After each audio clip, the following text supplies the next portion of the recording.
அறிக்கைகள் அப்படின்னு இல்லாம முழு நேர பொது வெளியில அரசியல்வாதியை எப்ப சார் பார்க்கலாம் வந்து விஜய் சார்? நன்றி. நாம் தமிழர் கட்சியினுடைய ஒருங்கிணைப்பாளர் சீமான் என்ன சொல்றாருன்னா, சேரணும்னு விரும்புறாங்களா? என் தம்பி சொன்னதே நான் சொல்வா, வெயிட்டிங். நாம் தமிழர் கட்சியும் தமிழக வெற்றி கழகமும் கூட்டணி அமையும் அப்படின்ற கருத்துக்கள்லாம் சொல்றாரு. வரும் தேர்தல்ல தமிழக வெற்றி கழகம் அவங்களோட கூட்டணி அமையுமா, அவரோடு கலந்து பேசுறாரா? கட்சியினுடைய முதல் பொதுக்கூட்டம் நடைபெறும் எதிர்பார்க்கலாமா? ஜூன் 22ஆம் தேதி மிக சிறப்பாக எல்லோருக்கும் நலத்திட்ட உதவிகள் என்று பல்வேறு உதவிகளை செய்வோம் என்பதை இந்த நேரத்தில் நாங்கள் கட்சியினுடைய முதல் பொதுக்கூட்டம் நடைபெறும் எதிர்பார்க்கலாமா?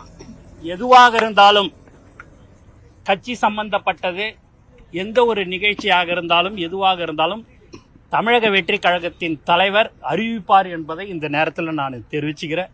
இந்த மாதிரி ஒரு நலத்திட்ட உதவிகள், உணவு வழங்குறது, இந்த மாதிரியான நிகழ்ச்சிக்கு தான் நான் வந்து கலந்துக்கிறேன். எதுவாக இருந்தாலும் தலைவர் அவர்கள் அறிவிப்பார் என்பது இந்த நேரத்தில். கட்சியினுடைய பொதுச் செயலாளரா நீங்க இருக்கிறீங்க. இந்த தருணத்துல நாம் தமிழர் கட்சியினுடைய ஒருங்கிணைப்பாளர் சீமான் என்ன சொல்றாருன்னா, நாம் தமிழர் கட்சியும் அதே போன்று தமிழக வெற்றி கழகமும் கூட்டணி அமையும் அப்படின்ற கருத்துக்கள்லாம் சொல்றாரு.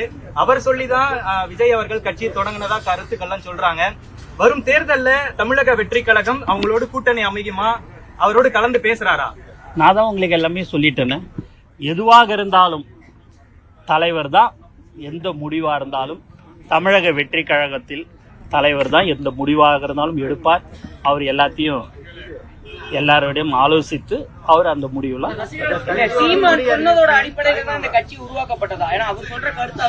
நன்றி சார். அறிக்கைகள் அப்படின்னு இல்லாம முழு நேர பொது வெளியில அரசியல்வாதியை எப்ப சார் பார்க்கலாம் வந்து விஜய் சார்? நன்றி. வரேங்க.